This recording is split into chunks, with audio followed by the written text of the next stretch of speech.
Hello and welcome into the Take 10 podcast. This is Alex Roux of Big Ten Network, and this episode's guest is former Michigan All-American tight end Jake Butt. Take a look, listen, and enjoy. Look at here.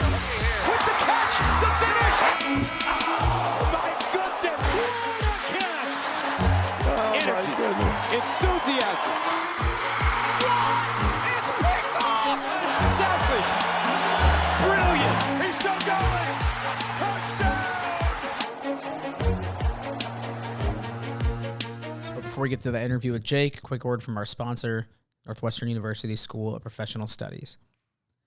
If you've ever thought about a career in sports, check out the master's program in sports administration at Northwestern University. You can build your skill set and your network in evening or online classes. Find out more at sps.northwestern.edu/sports. Great program there, longtime sponsor at Northwestern School of Professional Studies. Definitely check it out if you're looking to work in sports, looking to work at a place like Big Ten Network. All right, like I mentioned at the top, the guest is Jay Booty himself. Great name, even better guess. Really was not surprised, but still kind of blown away by his skill at breaking down football for the layman like myself, and able to do that, without any real media experience aside from, as he kind of put it, going on podcasts and putting himself out there after retiring from football this past summer. He is, as you'll hear on the pod coming up, just extremely talented at talking football, talking ball, and having great conversations. So can't wait for you guys to hear the interview with Jake, and we'll get to him in a moment. Also on the back half of the show, we have Harold Shelton, Big Ten Network Manager of Research. Harold is on pretty much every week or every episode to break down what's going on in Big Ten football and basketball. Obviously, with a huge game, we want to talk to Harold, get his input on the College Football Playoff game between Michigan and Georgia coming up. Also got into some of the other bowls as well. But first, we'll get to Jake and the chance to catch up with him post NFL career. He's been doing a lot of media lately, and basically with his 5-year anniversary of his injury coming up in the 2016 Orange Bowl, where he tore his ACL, and with Michigan going back to the Orange Bowl, it's been very newsworthy and discussion worthy, and he shares his perspective here on the podcast on not only that injury but also his entire career. Updates us on what he's been up to and how he kind of got to this point in his post-football life and career. And, of course, we talk a lot of Michigan football and preview the game against Georgia coming up. So a lot of good stuff from Jake, and we will get right to it. It's a Take 10 podcast discussion with Jake Butt. All right, I'm very pleased to be joined by an All-American tight end from the University of Michigan, Michigan alum. It is Jake Butt, and he's also formerly of the Denver Broncos. Jake, how's your Monday going, man? Big week. Monday is great. It's a holiday season, so it's always, it's reason to smile. But Michigan hasn't had an opportunity like this, at least in a really, really long time. So that's double reason to smile. I'm going to be going down to the game. Triple reason to smile. I'll be down to the sunshine and 80-degree weather. I'm up north right now. So we got a lot of momentum going. I'm excited. Of course, the rivalries are great, Ohio State versus Michigan, but there's also like a Big Ten SEC rivalry. So me and Paul Feinbaum have gotten into it on Twitter in the past. A lot of bragging rights for the North versus the South. A lot of great narratives going on. I'm excited to go check out that game. Yeah, this maybe isn't the most important question, but talked about going down to Miami. I'll see you there. I don't know if you get a little nervous like me, going south in the winter. Like I don't have my tan going yet. I love getting some sunshine, obviously, but I always feel like a fish out of water getting down there, tan, like out of shape, all that. Do you have the same issue? I'm Italian, so I tan really, really easily. So it plays in my favor. My fiance is actually Italian too, but she has blonde hair, very like light skin. And I actually didn't believe her. She's like a different part of Italy where that's how it goes. I always knew that Italian with the dark hair, dark complexion, you tan very easily. So she got a spray tan. I did not do it. I'm going to have to do it the natural way before we go down there. Meanwhile, I'm going to look like Mr. Krabs when he's out of his shell down there. All right. So obviously you're following this entire ride. Saw you a few weeks ago in Indianapolis, and just curious how many games you've gotten to, kind of how you're consuming this now that you're on the alumni side of things, and obviously staying invested in what is the most special season, like you said, in a long time. Yeah, I've been to every home game this year. Traveled to the Big Ten championship, now going to, the playoffs, and I'll be at the national championship. If they go on and win, I may just go anyways. But it's been great. It's been great for a number of reasons. Obviously, the team's success is always awesome, but this year that doesn't tell the full story. Not a lot of people gave us a chance. I think our over/under win total was 7.5 to start the season, unranked. You go all the way back to last season. People wanted Jim Harbaugh gone. They were questioning Ward Manuel. There's a lot of question marks around this program. And what I find fascinating is, in a social media driven world, in a world that knows immediacy, there's a lot of emotional decisions, and actually the hardest thing you can do in that environment is to do nothing and to just trust your process. Even after the Michigan State game this year, that was the big game on Michigan's schedule. And here we go. We lose a close one. Should have won. Everybody's saying, and here we go. Same old Michigan. Do nothing. We trust our process. All of our goals are still in front of us. If we win out, we have a chance to play for the Big Ten championship. So I'm most happy for Coach Harbaugh. He takes a lot of the heat.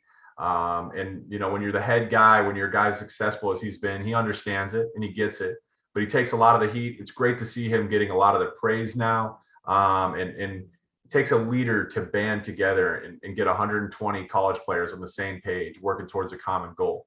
I think Jim's leadership has really shined through this year. It's a tough matchup down in Georgia, but I really think we got a great chance. Yeah, I'm glad you kind of brought up the vibe and perspective, both inside and outside the program heading into this season, because I'm just curious if you thought that they had this in them, this run, this season. Because I'll admit that I didn't. Like, I thought, kind of just how, like you said, in the social media world, you're following all these programs and you're reactionary more than anything. I kind of wondered if that was the right move, staying the course. Curious what you thought, now being having the perspective to look back on things, and is it the same outlook that you had entering the season when you saw they were going to run it back? Yeah, I mean, did I think that they would have this level of success? No. But did I immediately discount this from being a possibility? I didn't think so either. Context matters in football. Momentum matters. There's certain pieces that, are very important pieces when you look at the full picture. Michigan was very unsuccessful last year, but what were we missing? We did not have leadership. When Cade came in and won this, started, getting some starts at quarterback, you saw how that kind of settled the offense. We actually looked a little bit better, maybe not prolific, but our offense looked better. Hutch was hurt last year. That dude is clearly the heartbeat of not just the defense, but probably the entire program. He's the face of the program, and rightfully so. He's a beast. You miss those two pieces. It's not just their talent on the field. It's their leadership within the locker room with their respective sides of the ball. It's the energy they bring to practice and lead by example. And that's infectious throughout the whole team. So, when they look at Cade McNamara, you think guys are like, he's not a Cam Newton. He's not he's not one of these guys that's hyper talented, but he's pretty damn talented and he can make all the throws. But what he does best is his leadership, his understanding of the game of football. He gets everyone on offense lined up, settled, gets you in a schematic pre-snap advantage, which is critical. So, you look back to the early season, I wanted to see a couple of those early games, and I loved the way we were running the ball, being down on the sideline, watching the team gel together, I think is very important. No one was arguing amongst themselves. They were problem-solving mode. They were celebrating each other's wins. Those are all signs of a healthy culture and a healthy team. And when you have that, and then you got to see the talent continue to raise bars throughout the season, you got a recipe for a chance for a lot of success. And ultimately, that's what Michigan has had.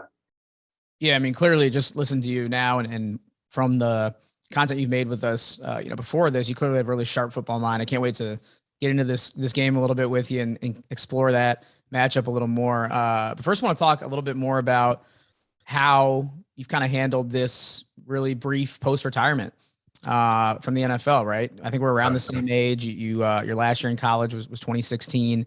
So, still relatively young, but also trying to navigate post-football life. I mentioned, saw you in Indianapolis. My guy who we work with closely, Kenny Bell, pointed you out. You clearly know him from your time in Denver. He's a big Denver guy.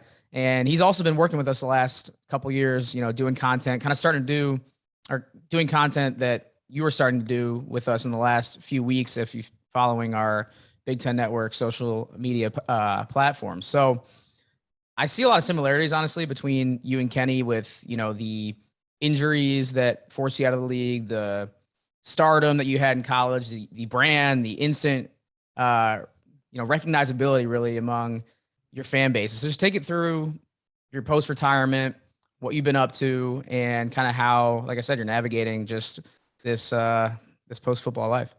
Man, yeah, I mean, we could do a whole podcast on that alone. The transition away from football is really tough.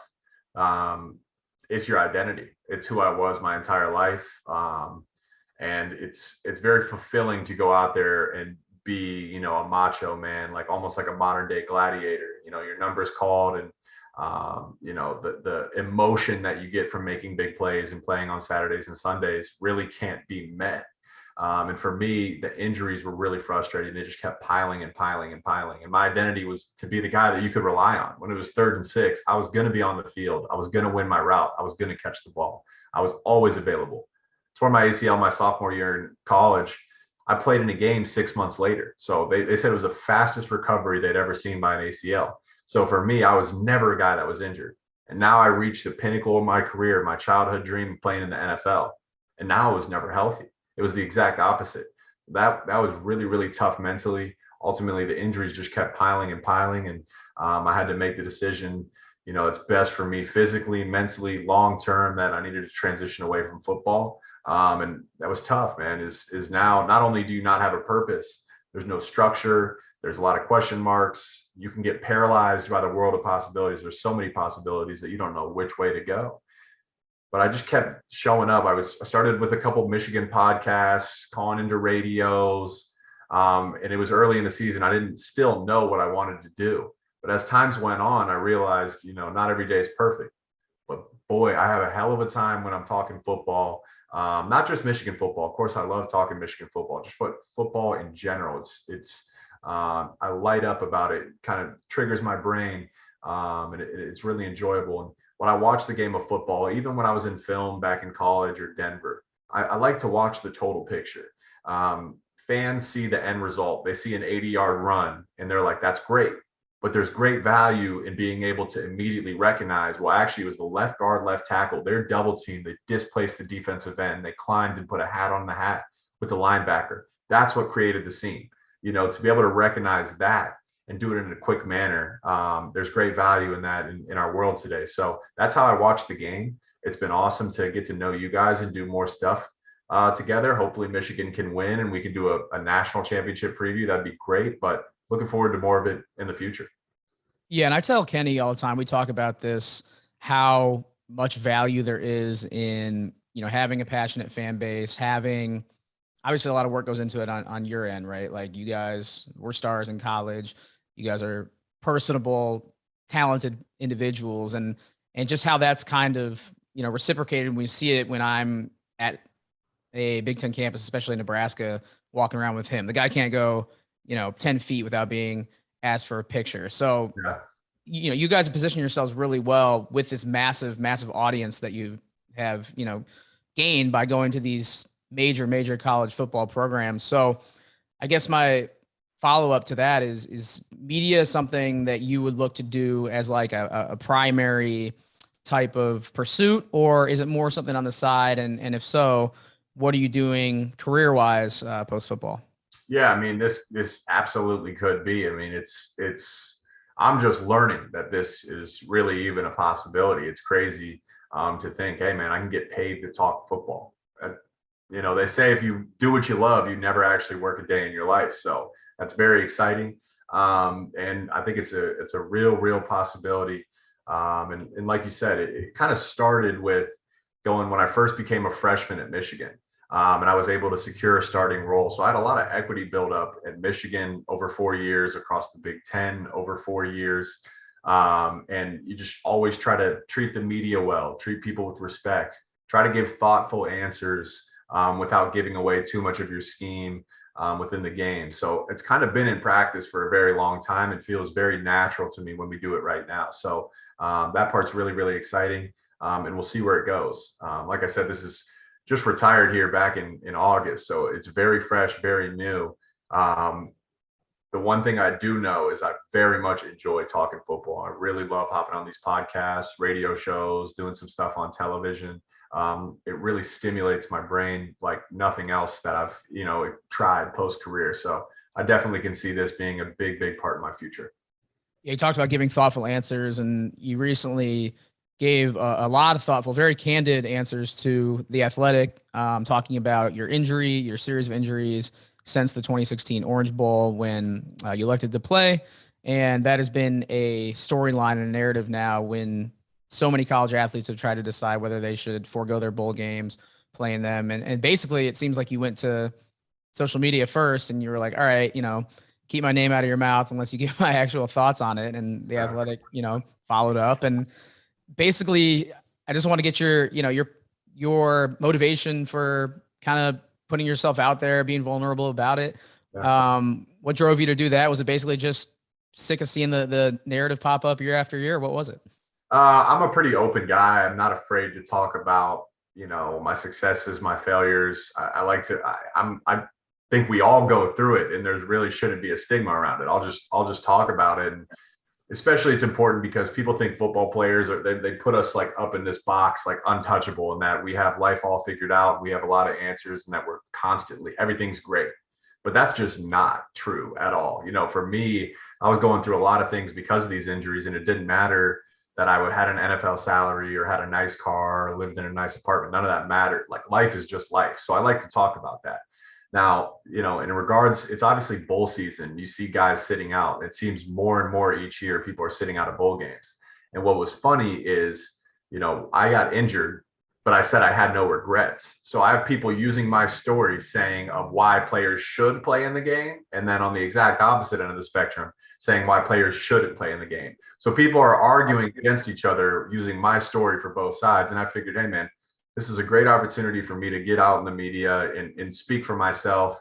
The Athletic, I told him, I'm like, a lot of people, put words in my mouth and try to, I guess they take what I say and write it in an article in their own words. What I loved about that article, it was the raw question and the raw answer. And, it's 13 and over. I don't know, if you don't cuss in your house, don't let your kids read the story, because it was about as raw as it comes. And it just shows too, again, is football is the best sport in the world. It is, when it's done right, it is just raw. It's like a chess match. It's like a beautiful piece of art. There's so many moving pieces. What I love about college football is the emotion, the school bands, the tribal like loyalty to your university and to one another. There's just nothing like it. So for me, it was an opportunity to show, man, I'm an emotional guy. Like I genuinely love my job when I'm out there playing, and I love to have an opportunity to talk about it. But it's not just good. It's peaks and valleys. It's ebbs and flows. And they say football is like a metaphor for life. It's a teacher for life. I think that story was like the perfect avenue to really deliver that point home. Well, you provided nuance, and like that is something that is so lacking, especially when we get into online arguments, Twitter fights.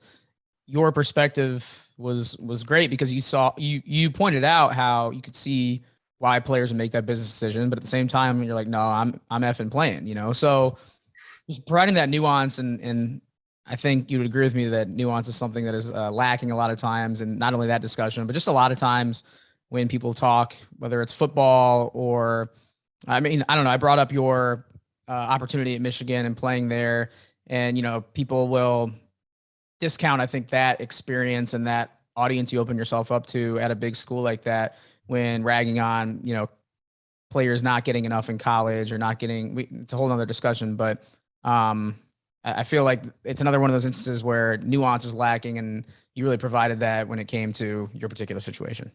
Yeah, sure. And it's also, again, it's an instantaneous world.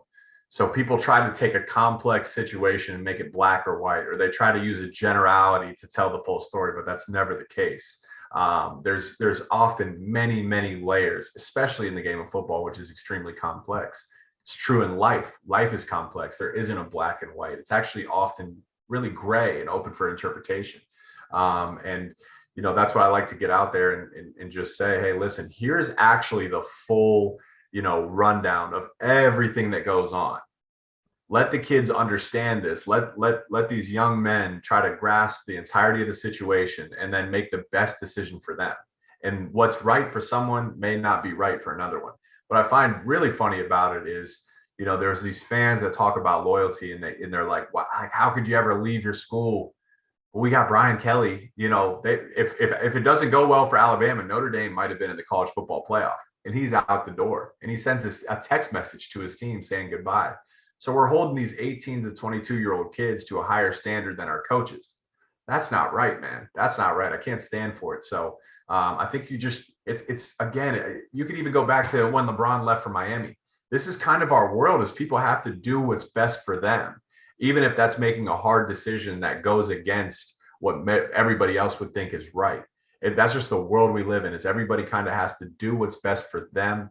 And I think we're going to continue to see more of that going forward, especially if they don't expand the playoffs. I think you're going to see more and more guys sitting out and making business decisions.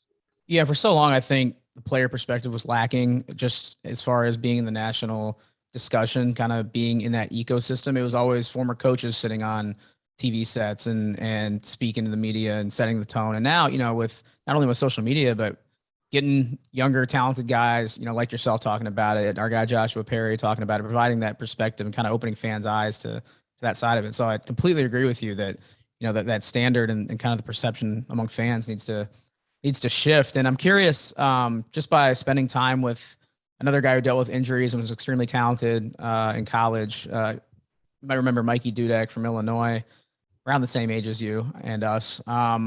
He, I know, kind of quit the physical side of things cold turkey after he retired from football, and really only jumped back into it when he was on my flag football team this past fall here in Chicago. So it's great to get him out there catching some balls. But I'm wondering, obviously you're very involved in the game still, talking about it and being invested, but how about on the physical side? You getting out there, run routes, catching balls, jugs machine, anything, or you kind of hands off for now? No, that's I don't have too much interest in doing that part, especially not the physical part of getting hit and hitting the ground hard and all that. I still work out. I find that to be the best thing you can do for your mental health is being active. I do a lot of stuff like saunas and cold tubs, which is kind of a recovery tool while you're playing. I love the mindset part of it, of getting in a freezing cold tub and your mind is like, why are you doing this? Don't do this. And there's like a recognition saying, I am not my mind. I am not my thoughts. Then you get in the cold tub and your mind's like, get out, it's freezing in here. And you're able to kind of calm your mind down. It's like one of the most meditative experiences that you can do. So I love doing stuff like that. And sports wise, basketball. I love basketball going back to high school. I was a really good hooper. You guys, I'm sure your listeners remember Karis LeVert at the University of Michigan, big time NBA player. I went to Pickerington North. He went to Pickerington Central. He was a grade above me. So he won the conference player of the year. I won the runner up. So had I not been behind a future, $60 million NBA player, I might have been the conference player of the year for hoops too. So for me, it's a little bit easier. Great cardio. Cardio's hard. It's nice to do it in a competitive way. So getting out there and hooping and then still lifting weights, still staying active. Not too much interested in playing football. Maybe a quarterback. I would maybe do the all-time quarterback.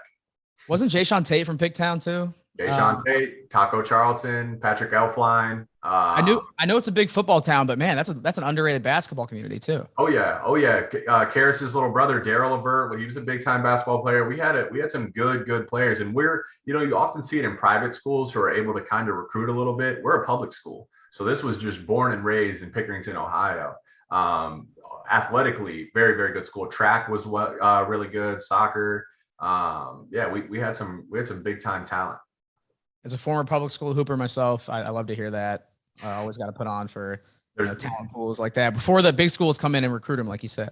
And there's nothing like, I'll tell you, the purest thing in sports is when you're playing your rivals in basketball and you got the student sections. Pickerington North versus Pickerington Central. I know everyone in our student section and everyone in their student section. And me and Taco, we would go back and forth. Taco's 6'6". He was like 270 back in high school. He was a beast. I was 6'5", like 215. Both getting big time offers in football, and the student sections would just go back and forth. Obviously, with my last name, probably some things I can't say on camera. It was a great time. Yeah, you're not wrong. That the passion in those high school, Friday nights, it was a blast. Take me back for sure. Um, Also, you mentioned, by the way, how you just kind of an emotional guy, right? And sentimental guy, clearly not a football robot out there. So is having to go back to Miami, right? Like to the Orange Bowl, is that something that has an impact on you at all? Or are you just gonna roll with it going down there? It's not a big deal, or is there some lingering, just put it bluntly, lingering trauma there going back to that building?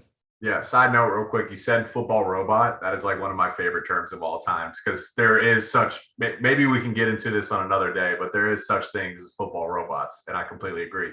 Um, but yeah, I was talking to Coach Harbaugh and Dave Abloff, who's like the head of the media for the University of Michigan. Like, hey man, maybe I should just go walk that part of the field and kind of bury the hatchet because I'm always a guy that's just onward. So that happened, and like 10 minutes after I tore my ACL, I was in the locker room, like writing notes of like, hey, here's where I could have surgery. Here's where I would do the rehab. Here's how all that would look. I was like, let me just get a plan and move on from it. But like at some point you do have to deal with, what actually happened. And it was a very pivotal moment in my life. Clearly changed my, my playing career. And there's emotions that come with that. So in a sense, it did change my life. It would be cool to kind of walk the field and bury the hatchet. Whether it actually means anything or not, I don't know, but it definitely doesn't hurt. So, side note to that is this year with Michigan football has felt like the 2016 revenge tour. For my senior year, we lost to Iowa, then we lost to Ohio State. We really probably should have won the Big Ten championship. And then we go to the Orange Bowl and we play Florida State.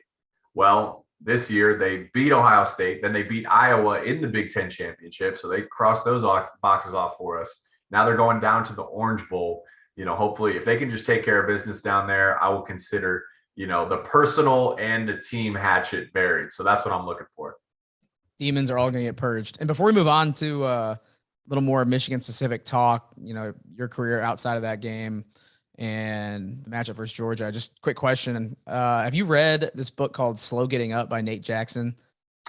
It's about, BTN book club here, and we don't have to get into it, but it is about a Broncos, I believe, tight end who just, it's kind of an autobiography type deal. And he kept getting injured. And when I was writing these questions out, this all felt familiar to me.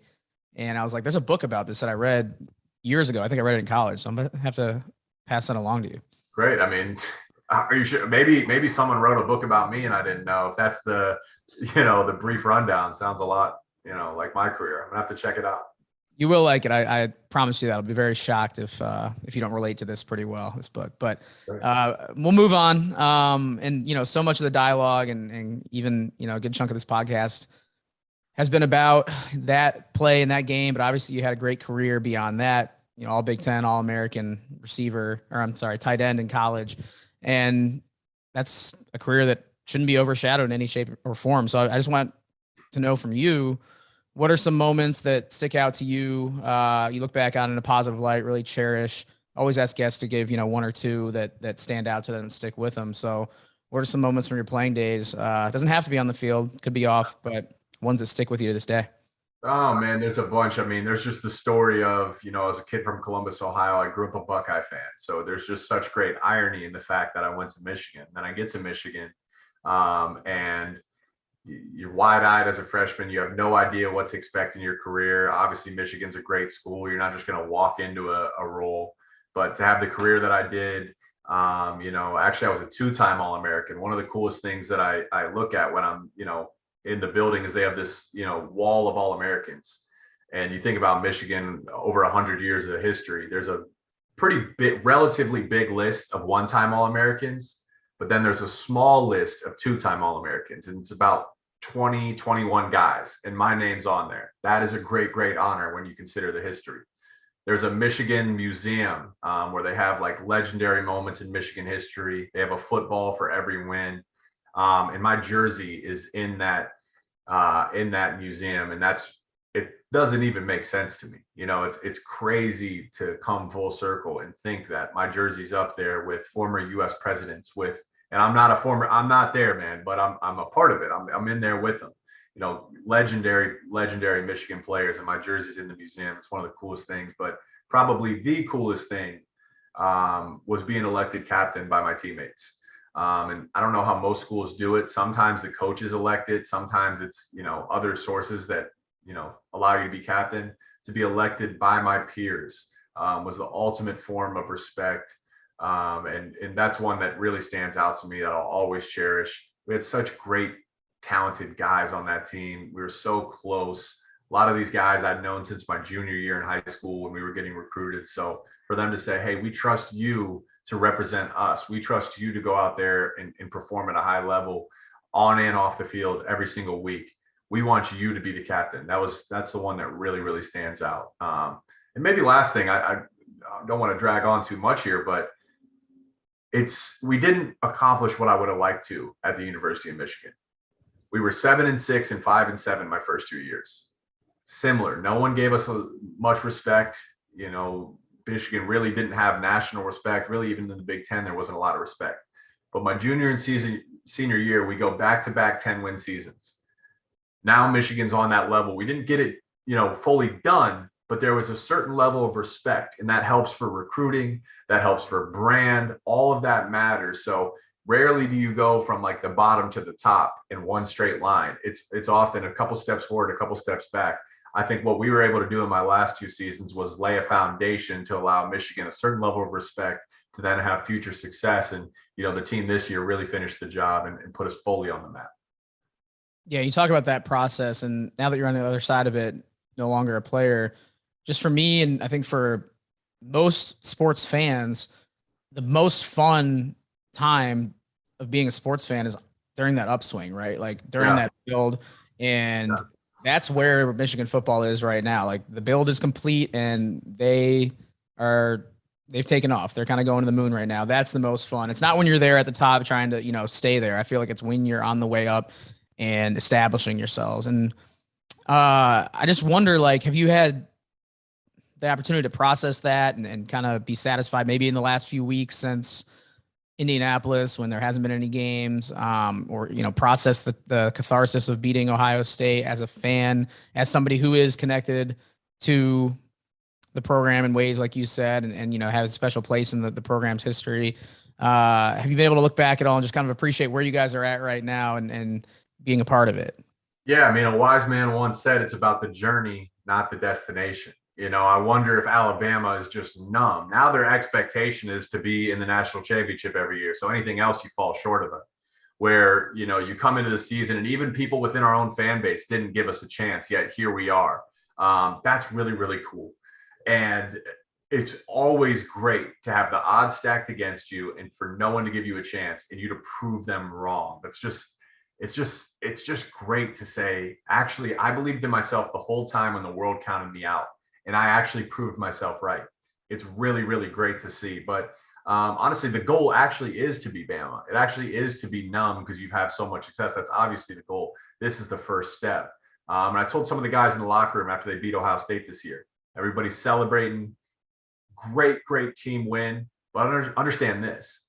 That shouldn't come as a surprise to anybody. This is the standard now.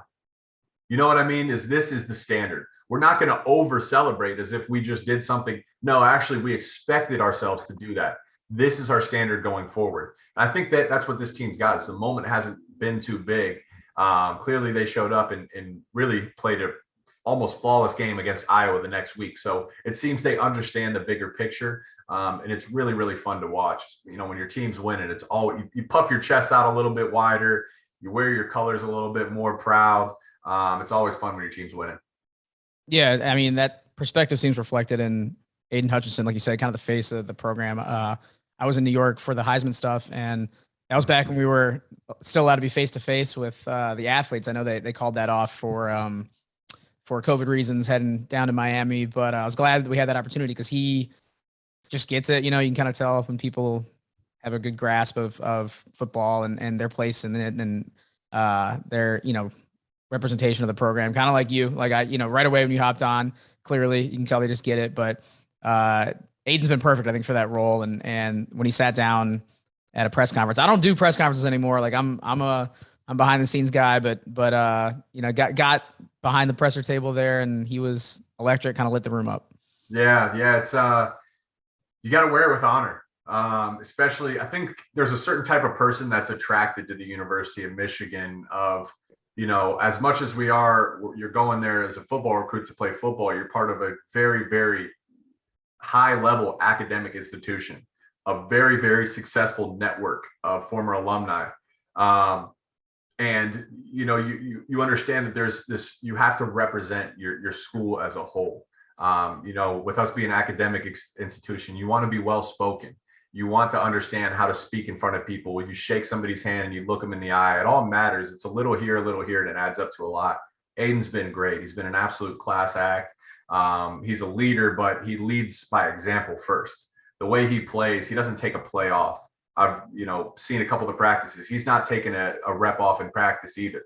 After the Michigan State game this year, everybody in the world is saying, burn it down, start over, man. Same old Michigan. Aiden Hutchinson calls a team meeting after their Monday practice. He says he wants everybody in the weight room in 5 minutes. And every single player is in the weight room in 5 minutes looking at Aiden Hutchinson right in his eye.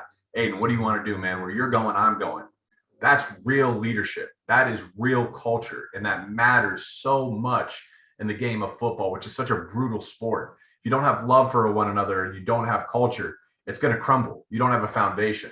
So Aiden is a strong, Aiden, Cade, Josh Ross, Hassan, some of these veteran O-linemen. That's a strong foundation throughout the entire program. So he's been an absolute class act. He's been fun to watch. I'm biased. I take him number one in the draft. If you're picking number one, typically, you need talent, but you also don't have culture. If you're drafting number one, you don't have culture. Teams with good culture don't get the first pick in the draft. So you have a perfect example of Aiden Hutchinson changing the culture at Michigan. That shows you what he possibly could do for your team in the NFL. So it'll be fun to watch how that shakes out in March. Yeah, if he gets that number one signing bonus, he might send you a cut. That was a great pitch there. All right. Wrapping up, Jake, Michigan versus Georgia. Tell me what we're looking at here, because I'm a big football fan, football guy, but I watch endless hours of it. But when I talk to a former player like yourself, I kind of realize how little I know about the actual sport, especially as someone who's never played. So just take me through it. Where does Michigan maybe have some edges? What worries you? Let's get into the matchup a little bit and educate a football simpleton like me. Yeah, so again, you got Michigan in a situation where a lot of people aren't giving them a chance. Georgia's favored by a touchdown. A lot of people are betting Georgia. They're taking Georgia -7. Obviously, Georgia has an amazing defense. They were averaging, before the Bama game, 10 points per game their defense was holding their opponents to. That's ridiculous. I think they had allowed 3 rushing touchdowns the whole year. That's ridiculous. Very, very talented. You got number 99, Jordan Davis. In the middle of their defensive line. Dude's an absolute freak. He's their anchor. So I think the story of this is, I think actually, no one talks about Georgia's offense against our defense. Georgia's offense, I think, our defense has a big leg up against their offense. I think they should be able to hold them, to 20, 23 points, keep them under that. And then the story will be, can Michigan's offense find cracks in the Georgia defense? We're clearly a run-first offense. Like we just said, Georgia's only given up 3 rushing touchdowns all season. So it's not going to be easy. But what you have to be sure that you do is you don't abandon the run early. You can't get bored with 3-4 yard runs. Of course, sometimes you're going to get knocked back, but you got to commit to the run. You got to win 1st and 2nd down. You don't want to be 3rd and long situations against this defense. You want to get into, 3rd and 3, 3rd and 5, hopefully avoid 3rd down altogether and start to stretch together some drives. When you have an explosive defense, if you can, put together drives, they're not used to a team wearing on them throughout the game. So having some 6, 8, 9 play drives can maybe exhaust this Georgia defense. And then timely play actions and shots downfield, which I think you look at Gaddis throughout the season, I think he's continued to improve week over week. So committing to the run, just so that Georgia knows that we will commit to the run, and then having timely play action passes, getting the ball in your playmakers' hands and seeing what they can do with that. I think Michigan's corrected some of their red zone troubles. Got to score 7 points, not 3. You need all the points you can get. If Michigan can get in that 25, 30 point range, I really think they have a really good chance of beating Georgia. And It's a game of momentum. Michigan is really hot right now. They've been playing some of their best football all season. Georgia just faltered against Bama. Now, Bama struggled with Texas A&M. Bama struggled with Auburn. They've struggled with some lesser teams in their schedule. So maybe Michigan's perfectly positioned to go in here and give Georgia their best shot and hopefully come away with the win. All right. Very well said. We're going to close with a very simple exercise. We'll do this team wins if what happens. We'll boil it down even further. So just pick one thing, and we'll start with Georgia, and you can close with Michigan. So Georgia wins this game if they do what? If they can hold Michigan to under 15 points. And then Michigan wins if they can get above 130 yards rushing. All right. Love it. Love the analysis. And then final question, Jake. This may be a loaded question, but what are you going to do in Miami for fun? South Florida, obviously, always a fun trip, and this time of year even more so for us Northerners. So anything you got planned that you can share safely on the podcast? Gonna hit the beach, put my feet in the sand, get some nice drinks there at a beach bar somewhere, eat some good food, enjoy the Miami nightlife, and then what will be really fun is to watch Michigan kick Georgia's. That's what I'm looking forward to.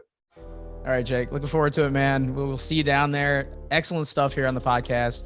I'm sure it will not be our last conversation on here, and appreciate you jumping on. Thanks. All right. Thanks once again to Jake for joining me. Really enjoyed the conversation. Definitely one of the best guests I've had on. Just extremely gifted at talking sports and doing it in a way that makes the discussion really comfortable. So, like I told him at the end, I do not envision that being the last time we chat, we chop it up, and talk football. So looking forward to that next time. Looking forward to the game, and looking forward to getting to our discussion with Harold Shelton. Mentioned at the top of the show, Harold also is very skilled at breaking down football, breaking down numbers and stats, and applying them in a way that a fan like myself can understand and process. So toss it over to Harold Shelton. He's going to talk a lot of football. We'll talk some Big Ten basketball at the end. It is Manager of Research at Big Ten Network, Harold Shelton, and that discussion starts right now.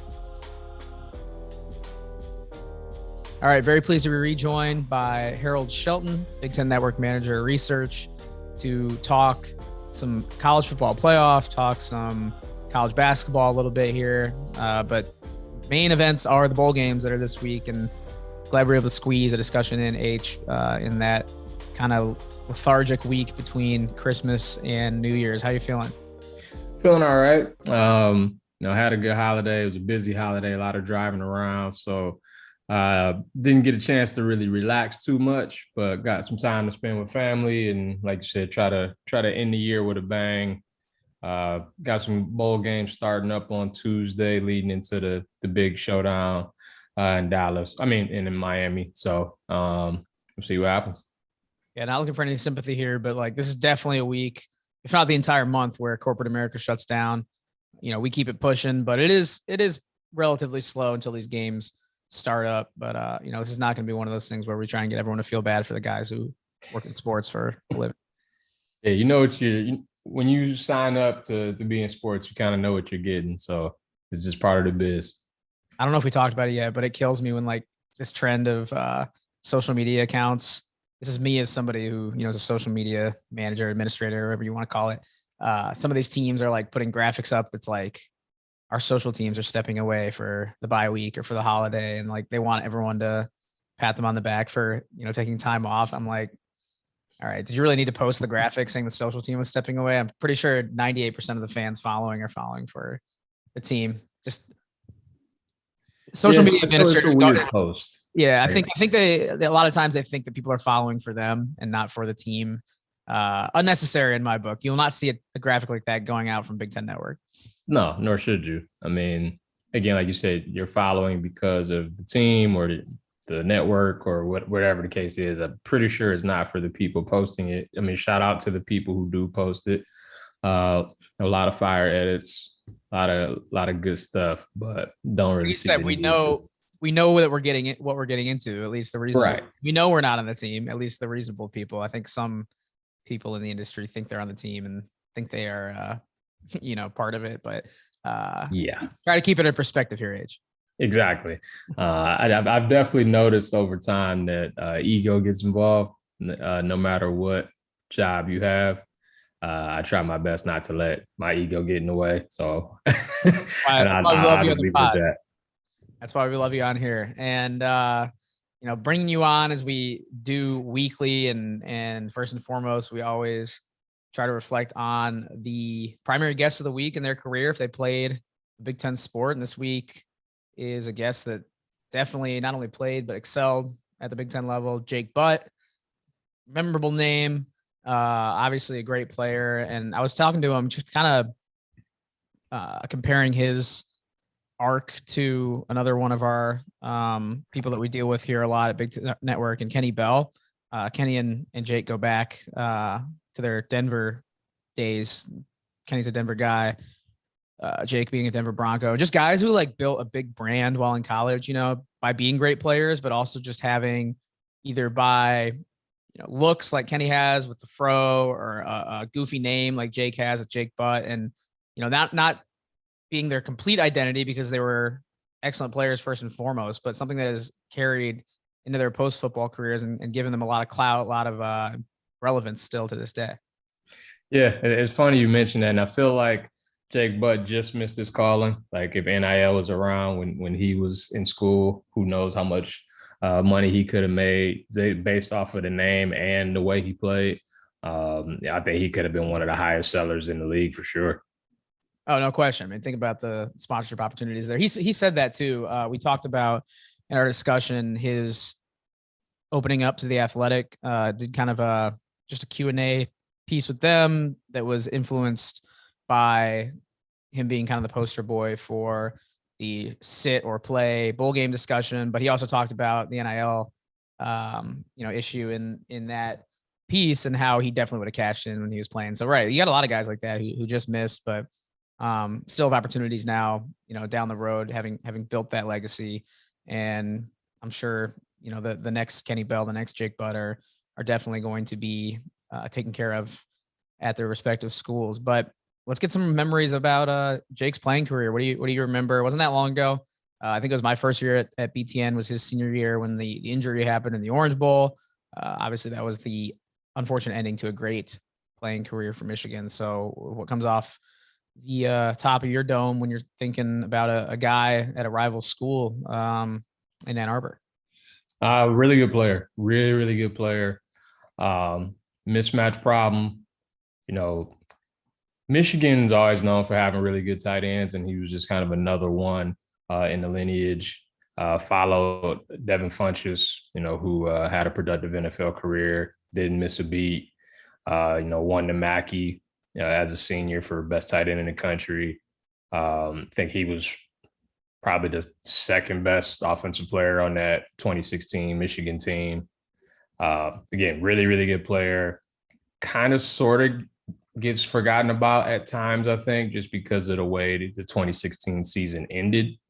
I think that was probably Harbaugh's second best team there, but the way that the season ended with the controversy in Ohio State game and then them losing the Orange Bowl, that team kind of gets forgotten about, but I certainly remember him and remember how good of a player he was. Yeah, definitely a good point. Cause I remember, obviously the name from those instances, especially the injury. And then when I was looking at his bio, just to like refresh my memory, I'm like, oh wow, all Big Ten, tight end of the year, All-American.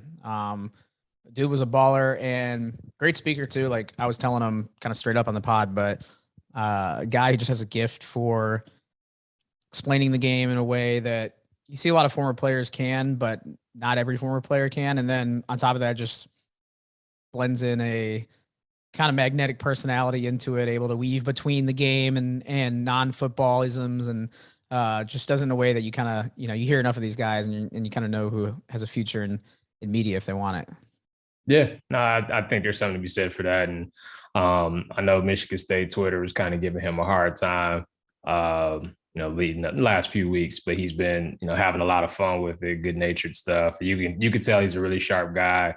It seems like he has a really good personality, and, I wouldn't be shocked if that translated into his future career, wherever that winds up being. Like you said, he seems like a really sharp guy.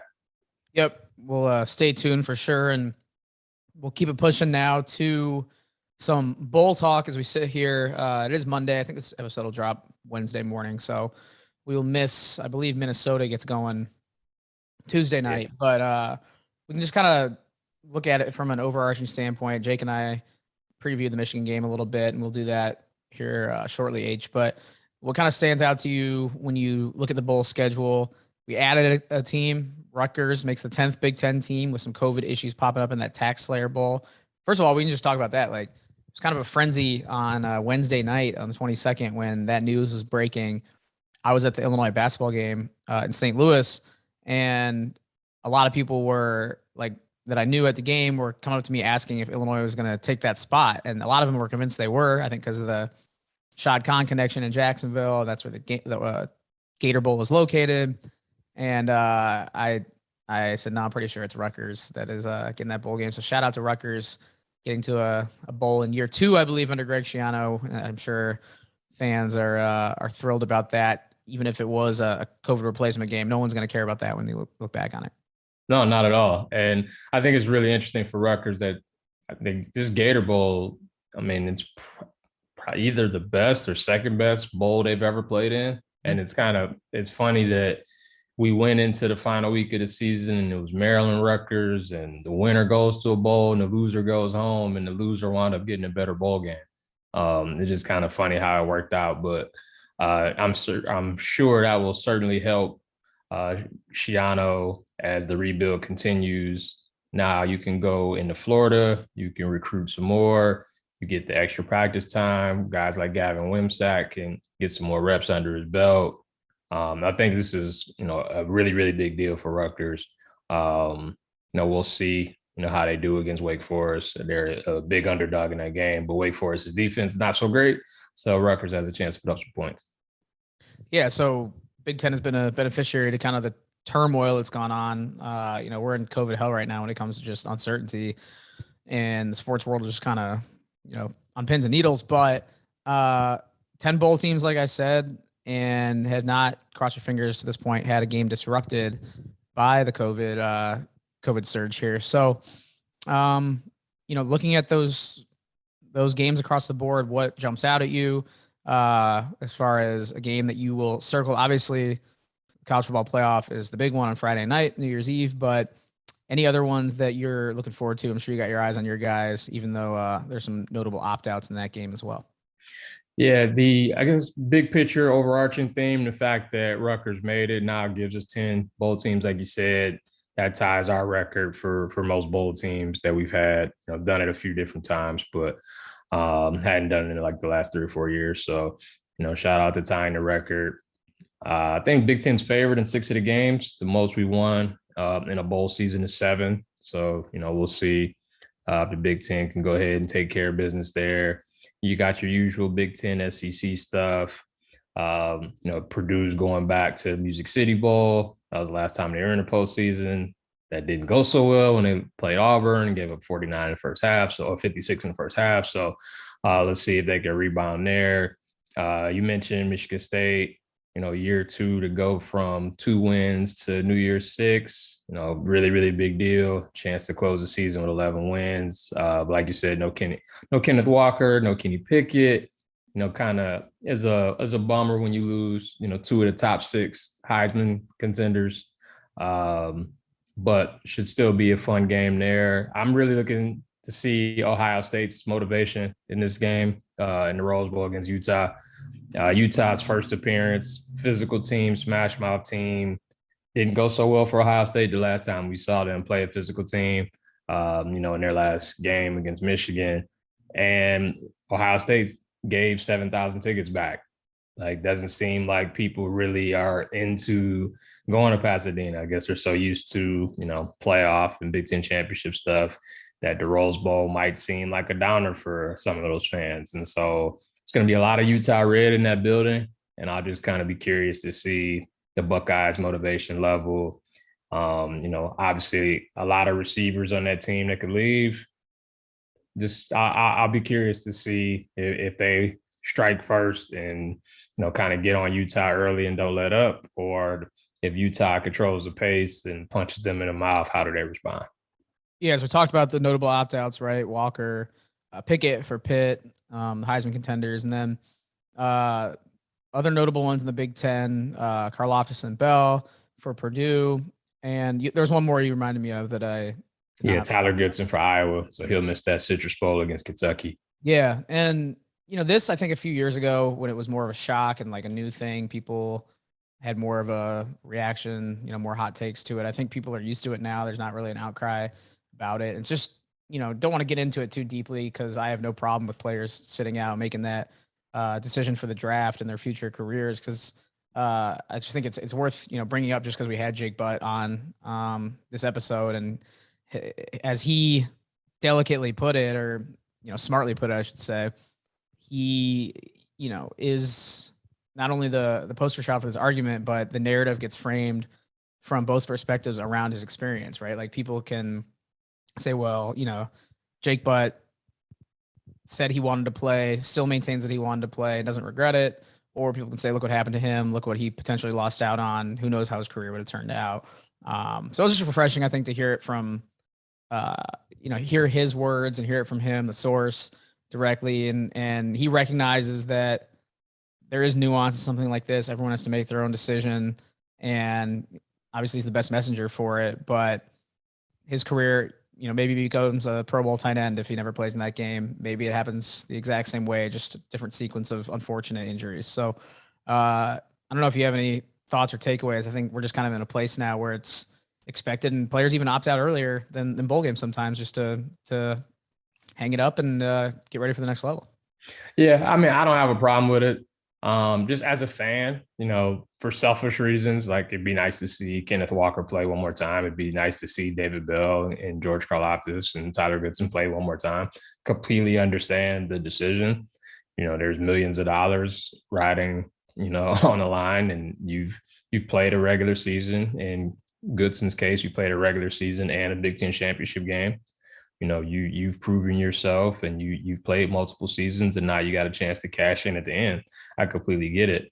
I do think if you expand, maybe you get rid of some of these opt-outs. If you go to 12 teams, you get Pitt and Michigan State both in the playoff. They're playing in that game. They're not going to opt out of a playoff game. I would be very, very surprised with a national championship still on the line.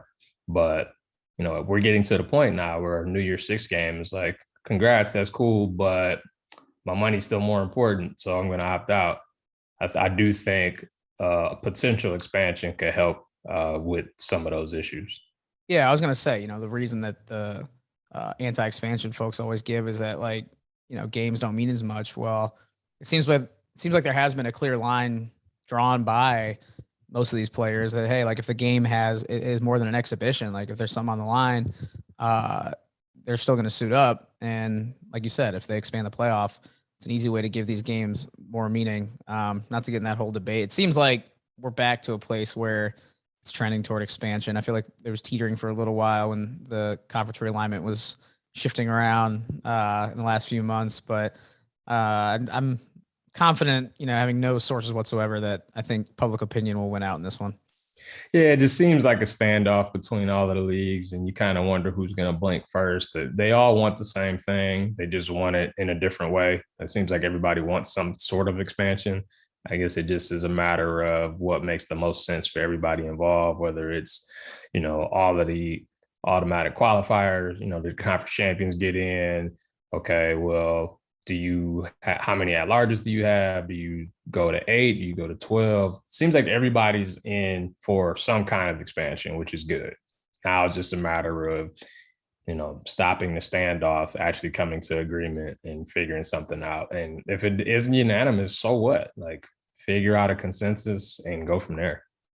For sure. So, as part of my job as a social media guy, I'm trying to get the landscape set up for this week in South Florida, right? Like I'm trying to figure out where the fans will be, where the events are, where we can, do some social media content, some videos, find some unsuspecting Georgia fans, all that. So my opposition research, going on Georgia message boards, and trying to find out where they'll be hanging out. And in the process, I'm seeing the thread titles like Michigan's doom, Michigan's going to be an easy opponent, cakewalk, all that.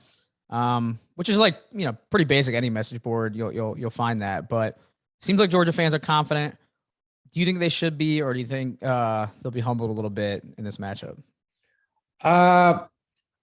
I don't see it being a blowout either way, to be honest. And it's funny, like you mentioned those Georgia fans, and I listen to Detroit radio here and there, and then it's a lot of Michigan fans that are calling in, expecting, already looking forward to Alabama in the national championship game. So it's going on both sides, which is interesting to me.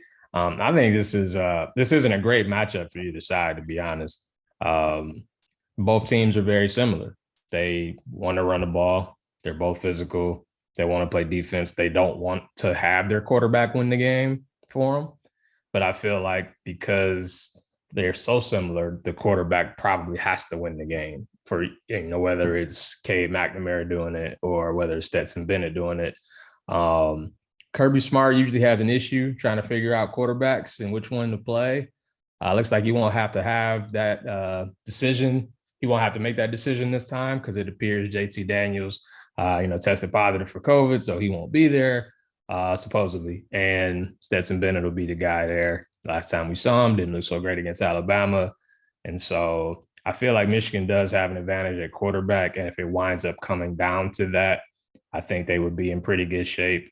I'll just be curious to see if Georgia can run in between the tackles against them, stay out of third and long, because as you see, all year long, when it gets to third and long, Michigan's got a couple guys on the edge that can get to the quarterback. And, I don't care what league, Georgia's in. I don't know if they've seen two guys like that all year long. Yeah, talking Ojabo and Hutchinson. And it's interesting. Michigan showed a little something in the Big Ten championship game, opened the playbook a little bit, got that, I believe it was second touchdown on the trick play. Do you think they will be forced to open it up again, just with Georgia being so stingy, or do you think they play it straight, keep it tight, and, just kind of wear them down? I know Jake earlier mentioned he thinks they just got to stay after ground and pound, establish drives. I'm wondering if you think they need to mix it up or commit to, a steady run like Jake said. So I think it's interesting. They've had wrinkles all year long. They've just mixed them in, at different times. I'd say sometimes they even got a little too cute. I remember early in the Michigan-Ohio State game where, they go right down the field and they score, and then they get a turn, they get a 3-and-out, or I think it was a turnover, and they tried throwing to go up 14-0 real quick and turned it over and got Ohio State back in the game. I do think they need to stay with their game plan, but they can't go too conservative. I don't think just lining up and running 50 times to get 150 yards is the way to go. They've run, end rounds with AJ Henning all year. I don't see why that should stop. They've gotten Donovan Edwards more involved these last 3-4 games. I don't see why that should stop. They've gotten, Corum on the edges a lot. They should continue to do that. We've seen Roman Wilson become a big part of the offense these last few games.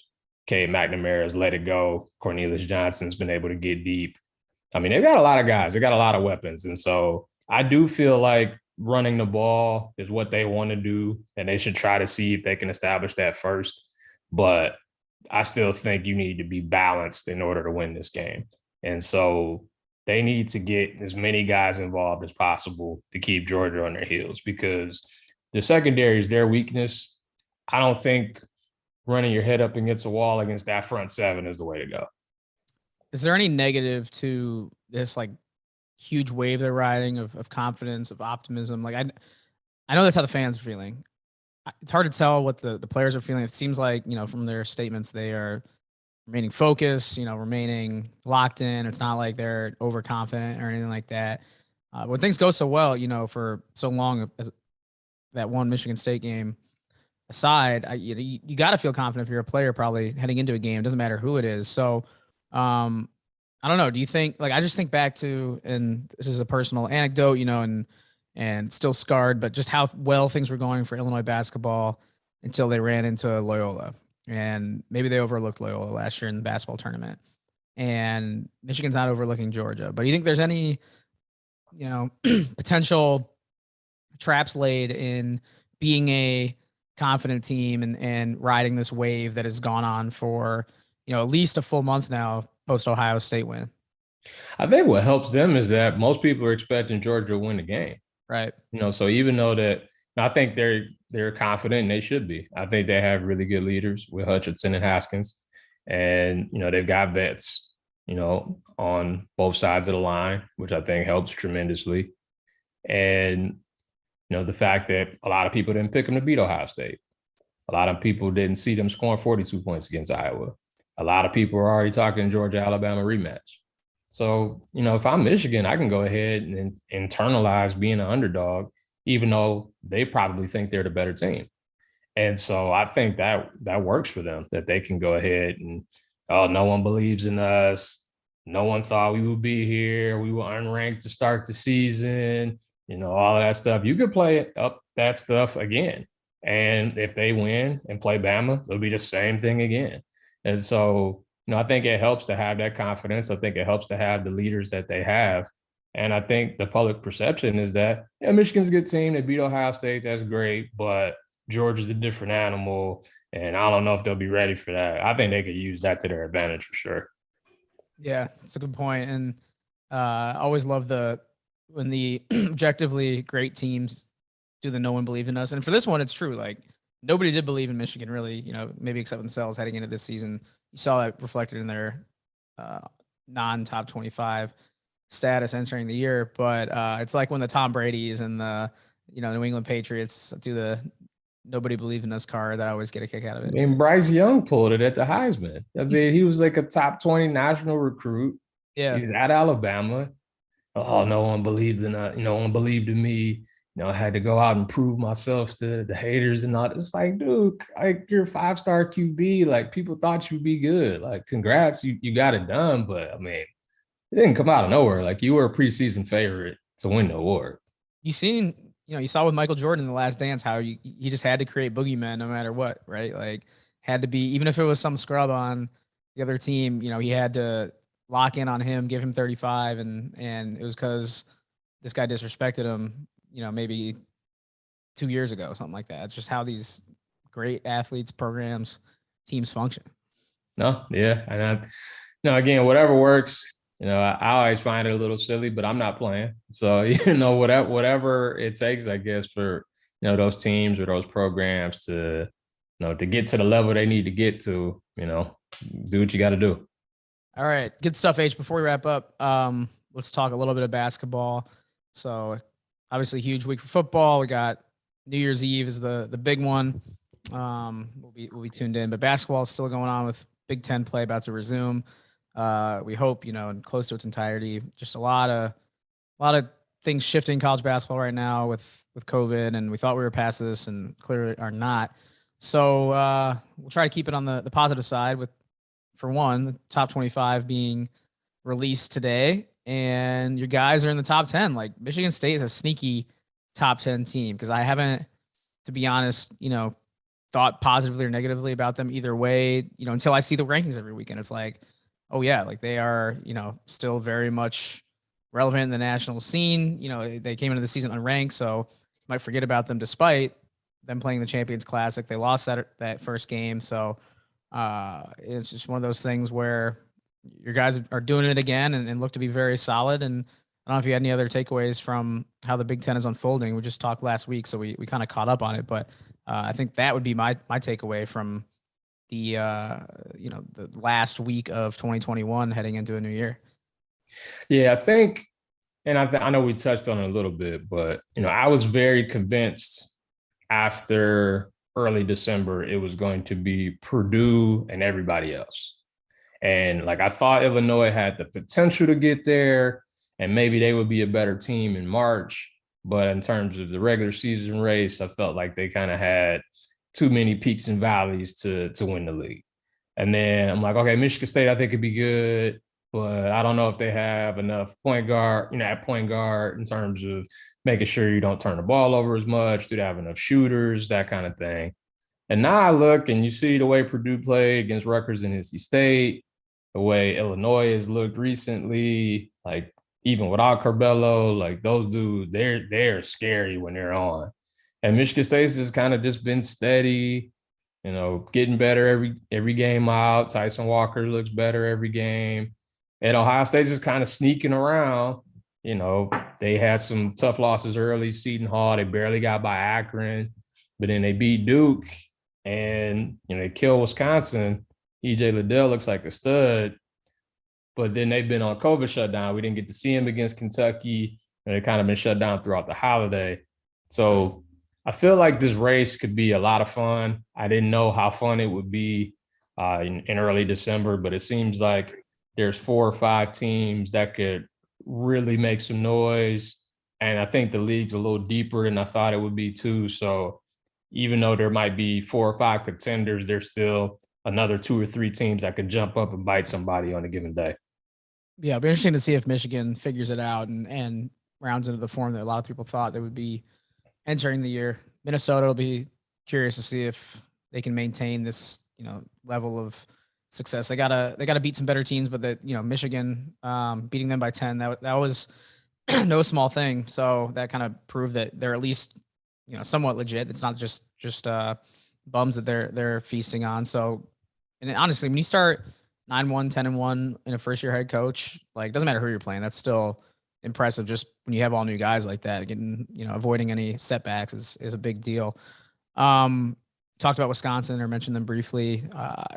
It was, I think, impressive, to this point, just to see them still in the top 25, right? Like, it wasn't a win Maui, sneak in, and then get bounced and you don't hear from them the rest of the year. Like, they have enough talent, I think, to hang around. And they're better than people thought. Yeah. And I think it's, we go into the year and it's a lot of the usual suspects in terms of the teams. But in terms of the players, like, I don't know how many people saw Johnny Davis being, top 2 or top 3 guy in the Big Ten right now. Same with Keegan Murray at Iowa. People, you saw flashes of him last year, but obviously he's behind Garza and Wieskamp. So you see a little bit, and I didn't expect the jump to be this big so far. So it's cool seeing like those kind of guys, step to the forefront to join the Jaden Ivies, to join the EJ Liddells, to join Kofi, Trevion Williams. So it looks like we're going to have, in addition to the Big Ten championship race, the player of the year race could be a lot of fun too. Stephen Bardo called the Missouri game just before Christmas. And a lot of quotes were swirling how on social media, how he said some version of how Illinois maybe is or could be the best team in the Big Ten. I think that's still a big leap to make over Purdue, but I want to get your thoughts on that comment and how true it could be, down the stretch. I think if both teams are firing at all cylinders, I think it's certainly possible. I think Illinois has more top-end talent, especially the way that Plummer's shooting the ball. But I don't know if they'll be as consistent through a 20-game season, hopefully, to win the league. Now, would I be shocked if Illinois just beat Purdue because they're just a better matchup head-to-head? Not at all. Would I be shocked if Illinois potentially went further in March just because their ceiling could be higher? Not at all. But in terms of a 20-game season, I see them having more peaks and valleys than Purdue would. Yeah, what I like about Illinois and what I really like compared to how they looked first couple weeks of the year when it was a kind of a disaster in a few of those games. And a lot of this is by necessity because Curbelo is out. But they were such a pick and roll dominant team in the first couple weeks and it was not working. They weren't moving the ball, weren't getting those shooters looks. Plummer was pretty quiet for the first week or 2 of the year. And now we've got a necessity. They move the ball a lot more. They go inside out. Kofi's passing the ball out, finding shooters. I think they're being less hesitant and are taking open shots when they have them. And they're, they got a lot of shooters and they're playing a brand of basketball that is proven in this era to be the most effective one, right? Like, make a lot of threes and get a lot of easy twos. And that's what they're built for right now. Just with, those guys in the wing and Kofi down low. I'll say too, like, what makes Purdue really scary is like Trevion Williams is playing at the top of his game right now. It was one of those things where I realized, 1 or 2 games in, like this dude's not even starting. Like what's going on? I mean, I trust Matt Painter, but what does that do for a guy's, head when he was an all Big Ten preseason guy, has been excellent in the past, and now he's coming off the bench. I think he's back in the starting lineup now, but he's super impressive and has been, doing it all. And it's just one of those really, really versatile bigs that don't come around all that often. That's a culture thing, right? I mean, for Matt Painter to get a guy like that with those kind of accolades, those kind of expectations to say, hey, look, we think Zach Edey should be starting. You're still going to play, but we need you to lock in and be a great teammate. And when your number's called, like we need you to come in and ball. And he was the biggest cheerleader, and when Edey was playing well, and then obviously they needed him. And it's like, okay, let me put the cape on and go out here and, put up these crazy numbers. He absolutely needed it against NC State. And so, like you said, he's back in the starting lineup now, but I just think that goes, with the culture there. And I remember like the Carson Edwards team, that got to the Elite Eight, they pretty much just built the offense around him, but you have to have those guys buy in. Like, look, we're going to run it through Carson because he's special and he's going to take some shots that probably aren't great. But look, like this is the way we need to play to win, to get to our best. And all those dudes bought in. And, you get to see a Ryan Klein go crazy in the Sweet 16 and stuff like that. But he just built such a culture there, such a winning program that, I think you have to just trust his decision-making, because more often than not, he's going to be right.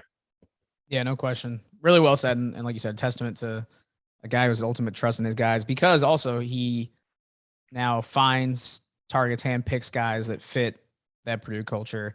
Purdue fans have it really good. And I'm envious of, what they built, and impressed by what, just everything that I see with Painter and like all the interactions. Like it just leaves me with a good feeling, because the guy is a good coach and just a funny dude. I talked about how I was sitting behind him at the scorers table at the NC State game, and just hearing his like exchanges with the bench and his staff are hilarious. And I wish a camera could be on him, like mic him up at all times.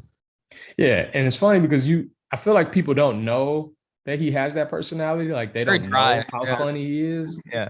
Yeah. Like you get him away from the camera, he's hilarious, but he looks pretty serious. Like anytime the camera's on him, and he's all business, and, he's talking to his guys, he's instructing his guys. He might not be as animated as an Izzo, but like he's still animated. But like you said, you pull that camera away, I mean, he's a laugh a minute. He's great. Yeah. At media day, we always run through these questions with the coaches, try and get their personalities out of them, which is, terrifying with a few of them, but for most of them, they play along.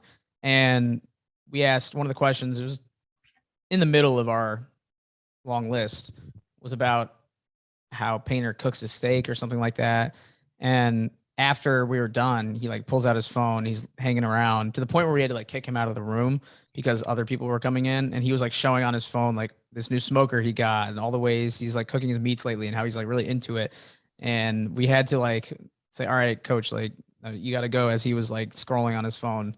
And that was just hilarious to me that he wanted to show that off. What did he say, by the way? How do you cook it? I can't remember. We'll share the video. The football one, we asked the same questions to the football coaches, and that video did pretty well. It's things like that people want to know. Like you gotta know, how your coach is eating, right? Like if you can really trust him or not as a person. Yeah, I know. If I hear well done, I'm giving you a side eye. And even if you're my guy, I'm still gonna give you a side eye. That's stuff.